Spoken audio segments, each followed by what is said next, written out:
Assalamualaikum warahmatullahi wabarakatuh. Waalaikumsalam warahmatullahi wabarakatuh. Selamat pagi anak-anak. Pagi Pak Guru. Sehat semua ya. Ya. Kita lanjutkan pelajaran PPKN pada pagi hari ini, kelas 11 MIA 1, dengan menggunakan metode presentasi atau diskusi ya. Mudah-mudahan metode ini bisa membawa manfaat bagi kalian semua. Amin.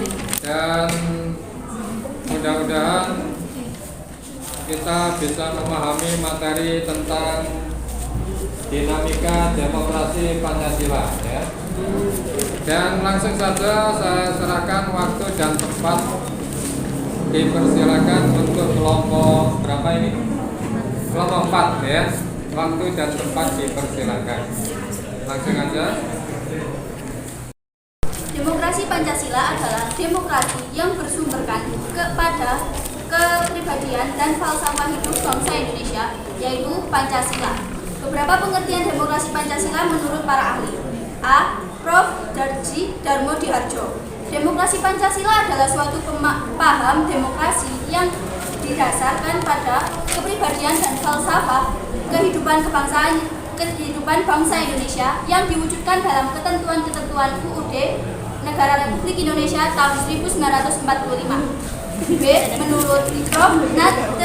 Noto Negoro, demokrasi Pancasila ialah kerakyatan yang dipimpin oleh hikmat kebijaksanaan dalam permusyawaratan perwakilan serta dengan mewujudkan suatu keadilan sosial bagi seluruh rakyat Indonesia. Menurut Kansil, demokrasi Pancasila adalah kerakyatan yang dipimpin oleh hikmat kebijaksanaan dalam permusyawaratan perwakilan yang merupakan sila keempat dari dasar negara Pancasila seperti yang tercantum dalam alinea keempat pembukaan Undang-Undang Dasar Negara Republik Indonesia tahun 1945. Berdasarkan uraian di atas, dapat disimpulkan bahwa demokrasi Pancasila merupakan gagasan atau ide yang ingin diterapkan oleh para pendiri negara Republik Indonesia. Demokrasi Pancasila yang berintikan pada musyawarah untuk mencapai suatu kesepakatan dalam berpaham, kekeluargaan, dan kegotong royongan, sehingga memiliki ciri khas tersendiri yang membedakannya dengan demokrasi lain. 2. Asas demokrasi Pancasila. Asas merupakan prinsip dasar yang menjadi acuan dalam mengambil suatu keputusan penting untuk memenuhi tujuan penting. Demokrasi Pancasila merupakan prinsip demokrasi yang berdasarkan dari NKRI.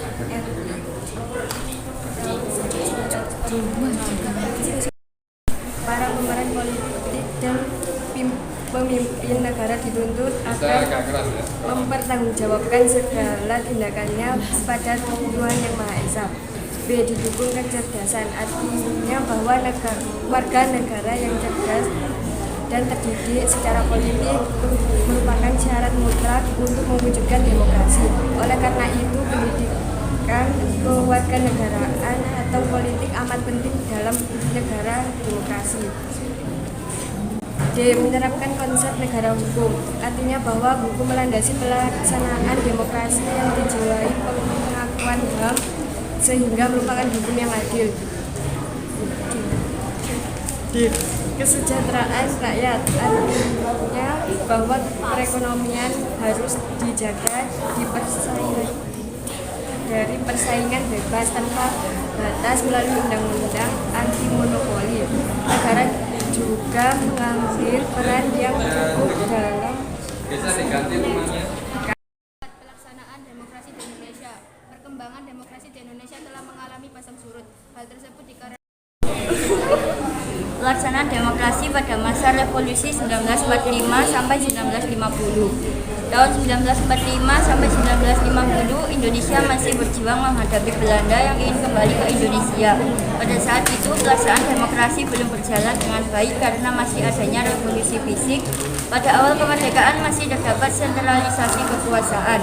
Hal itu terlihat pada 4 aturan peralihan Undang-Undang Dasar 1945 yang menyebutkan bahwa sebelum MPR, DPR, dan DPA dibentuk menurut Undang-Undang Dasar ini, segala kekuasaan dijalankan oleh Presiden dengan dibantu oleh KNIP untuk menghindari kesan bahwa negara Indonesia adalah negara absolut.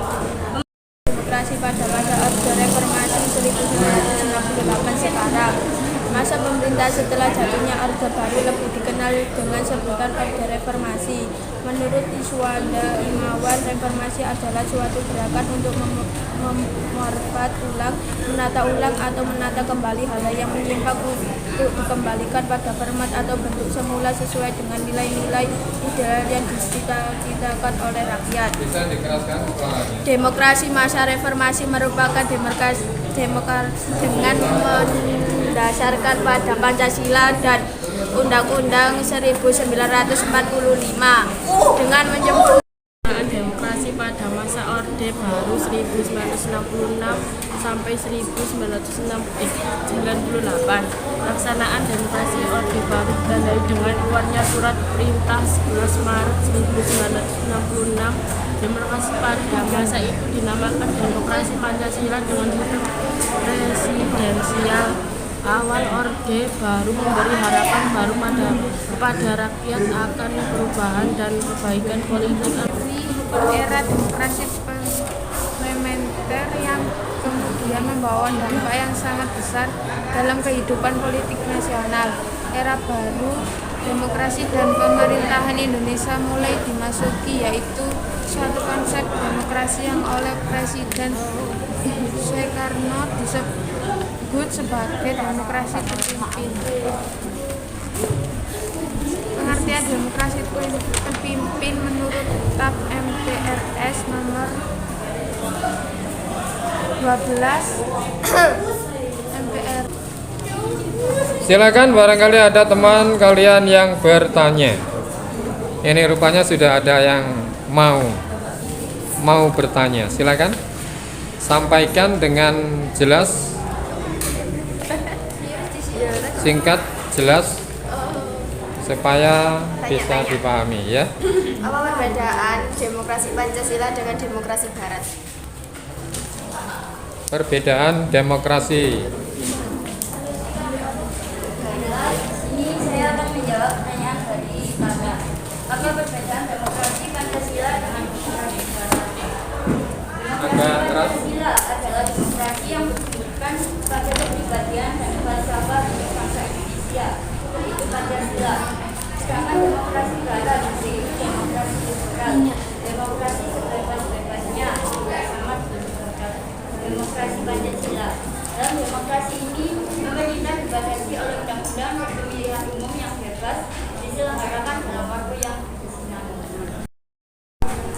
Apa perbedaan demokrasi Pancasila dengan demokrasi Barat? Demokrasi Pancasila adalah demokrasi yang bersumberkan pada kepribadian dan falsafah hidup bangsa Indonesia, yaitu Pancasila. Sedangkan demokrasi Barat, yaitu demokrasi liberal, demokrasi sebebas-bebasnya, tidak sama dengan demokrasi Pancasila. Dalam demokrasi ini, pemerintah dibatasi oleh undang-undang dan pemilihan umum yang bebas diselenggarakan dalam waktu yang berkesinambungan. Katanya, lahirnya sistem pemerintahan demokrasi di Indonesia bertujuan Untuk apa maksudnya? Harus memiliki dasar tersebut. Ketika Indonesia tidak memiliki rasa cinta terhadap sesama, otomatis Indonesia itu akan mengalami kehancuran. Seperti saya yang mungkin saya membenci ini, akan sering terjadi permusuhan. Maka harus ada asas kerakyatan yang memiliki dasar rasa cinta. Jadi kita harus memiliki rasa cinta untuk sesama. Itulah pendapat saya. Saya mau bertanya. Dalam asas kerakyatan, memiliki dasar rasa cinta rakyat supaya memenuhi cita-citanya yang satu. Mengapa harus memiliki dasar tersebut dan apa pendapat kalian tentang dasar tersebut? Halaman 25, asas demokrasi memiliki tujuan penting. Yang pertama yaitu asas kerakyatan, yang kedua asas musyawarah. Asas kerakyatan memiliki tujuan agar rakyat memiliki dasar rasa cinta dengan rakyat supaya memenuhi cita-citanya yang satu. Kedua, asas musyawarah memiliki tujuan menyatukan pendapat serta mencapai kesepakatan bersama atas kasih sayang pengorbanan untuk kebahagiaan bersama. Silakan mungkin ada jawaban yang lainnya. Bagaimana penanya sudah puas? Belum Pak. Oh, Karena belum, ya. tadi itu cuma pendapat saya, bukan pendapat yang lain. Saya mewakili kelompok saya memiliki pemikiran yang sama, jadi itu termasuk juga pendapat kami. Apakah iya kan kamu yang dapat TV? Persis sebenarnya saat dulu jawab musyawarah aku. Lalu mau nggak teman musyawarah? Katanya musyawarah, bukan dengan teman-teman. Barangkali ada teman yang punya jawaban yang lebih jelas lagi. Silakan. Ya, sudah bagus tadi ya.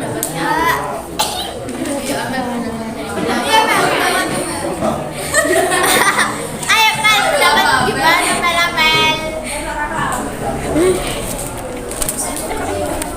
Di sini tuh kalian belum paham atas penjelasan saya, ingin saya mengulangi penjelasan saya kembali atau seperti apa? Karena yang saya inginkan itu pendapat satu kelompok, bukan pendapat satu orang. Dewe untuk maksudnya kan satu anak satu Enggak satu anak satu kayak minimal dua orang Oh gitu, yang penting ada tambahan jawaban tambahan gitu ya. Bukan hanya satu jawaban saja. Ya baik, silakan ada yang menambahkan jawaban tersebut.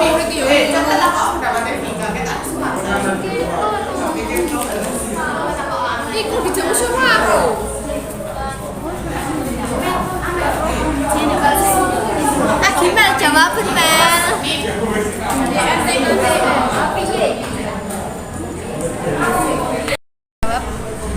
Bahwa kita sama-sama warga negara Indonesia walaupun banyak perbedaan mulai dari ras, golongan ataupun agama, kita harus tetap cinta agar ada persatuan seperti pada sila ketiga di Pancasila. Menurut pendapat kami. Mau tanya, mau tanya, apa ciri-ciri demokrasi terpimpin? Demokrasi adalah satu, dominasi presiden, dua, terbatasnya peran partai politik, tiga, perkembangannya pengaruh PKI dan militer sebagai unsur sosial. Yang lain tolong diperhatikan. Ada teman kalian yang mau bertanya ini? Perhatikan. Silakan. Mengapa sistem demokrasi liberal tidak cocok dengan sistem politik yang ada di Indonesia? Mengapa demokrasi liberal Tidak cocok dengan sistem politik yang ada di Indonesia. tidak cocok dengan politik yang ada di Indonesia? Ya, baik. Langsung aja dijawab ya. Ya. Sudah dijelaskan bahwa demokrasi Liberal ya. pemerintahan dibatasi oleh umum dan pemilihan umum yang bebas, termasuk demokrasi yang bebas. Jika politik memiliki demokrasi yang bebas, kemungkinan para politikus tidak akan selalu bebas dan mungkin akan menggampangkan sesuatu yang ada di Indonesia. Ya, bagaimana penanya? Ya. Jadi mungkin ada tambahan. Ada tambahan dari laki-laki. Boten. Ya, jadi gini.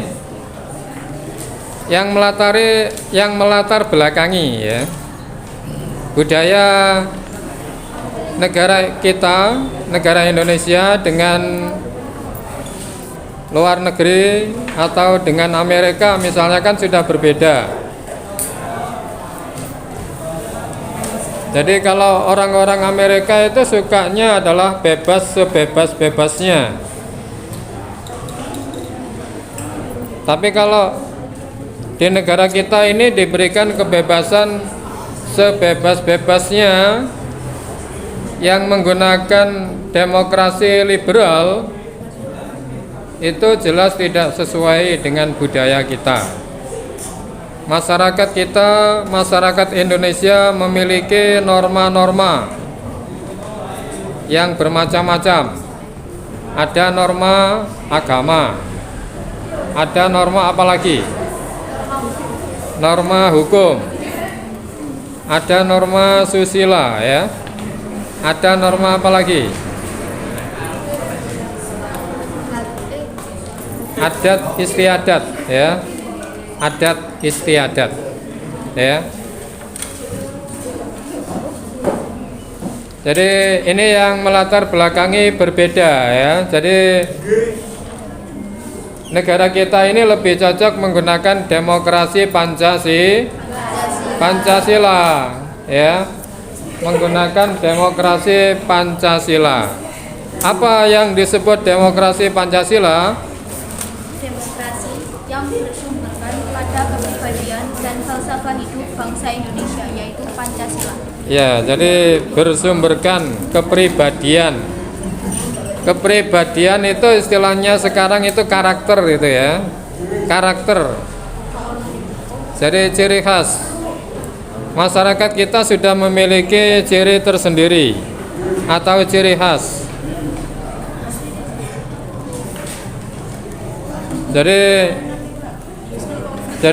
demokrasinya itu demokrasi, masyarakat kita sudah memiliki kebebasan, tapi masih berprinsip memegang teguh terhadap nilai-nilai Pancasila, ya, gitu ya.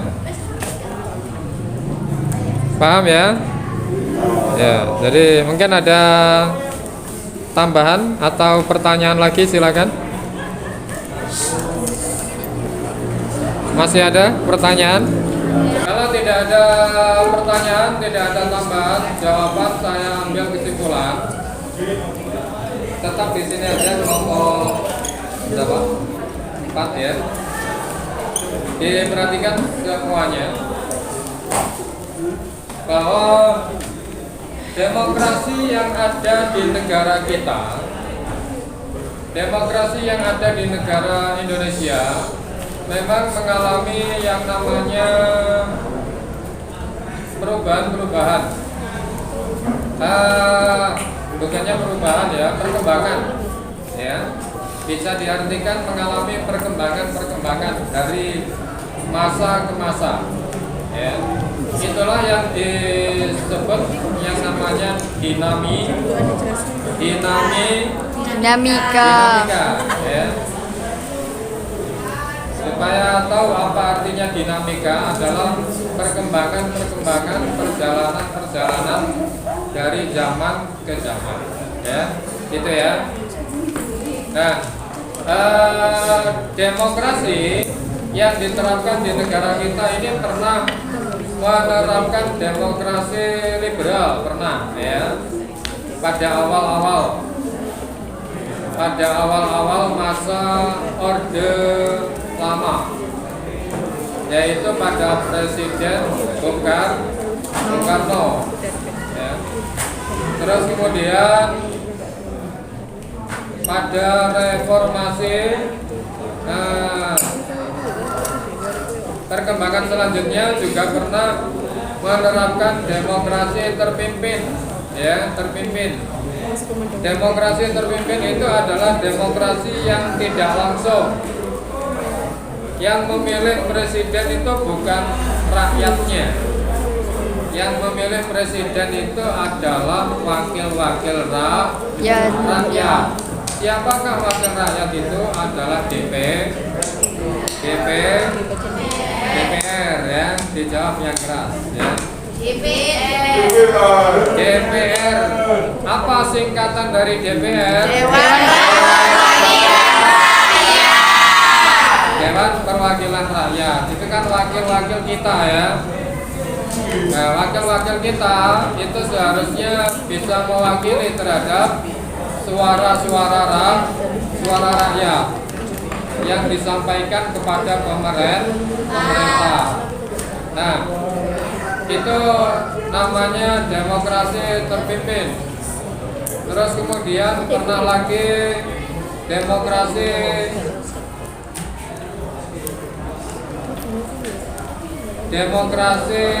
Pancasila ya sekarang ini ya, sampai sekarang ini. Karena demokrasi yang dulu itu dipandang tidak sesuai dengan karakter, dengan budaya masyarakat kita, akhirnya menggunakan demokrasi Pancasila. Nah, apa yang dinamakan demokrasi Pancasila itu demokrasi masyarakat itu diberi kebebasan, tetapi masih memperhatikan terhadap nilai-nilai Pancasila. Ya. Jadi menganut terhadap ketuhanan yang maha esa. Ya. Jadi coba kita baca bersama-sama ya. Kita baca bersama-sama Pancasila supaya selalu ingat dan tetap terjaga ya di bumi Nusantara ini ya, di negara Indonesia yang berasaskan Pancasila. Pancasila. Satu. Ketuhanan yang maha esa. Dua. Manusia yang hadir dan beradab. Tiga. Kesatuan Indonesia. Empat. Kerakyatan yang dipimpin oleh hikmat kebijaksanaan dalam kemusyawaratan perwakilan. Lima. Keadilan sosial bagi seluruh rakyat Indonesia. Ya, itu adalah demokrasi kita masih memperhatikan terhadap nilai-nilai Pancasila, berketuhanan terutama ya. Jadi menjadi warga negara Indonesia harus percaya adanya Tuhan. Kalau dulu pernah diterapkan demokrasi liberal, akhirnya bermunculan kelompok-kelompok yang ada kelompok yang tidak percaya adanya Tuhan, yaitu kelompok apa? Kelompok komunis ya, kelompok komunis. Nah inilah jangan sampai terjadi di era sekarang. Kita menjadi pelajar, kalian menjadi generasi penerus, tetap menjaga Pancasila agar supaya nilai-nilai ketuhanan ini tetap terjaga ya, tetap terjaga. Semoga Indonesia tetap jaya ya. Nah, saya kira itu sebagai kesimpulan, mudah-mudahan bermanfaat bagi kita semua ya. Saya kira sekian dari saya. Wassalamualaikum warahmatullahi wabarakatuh.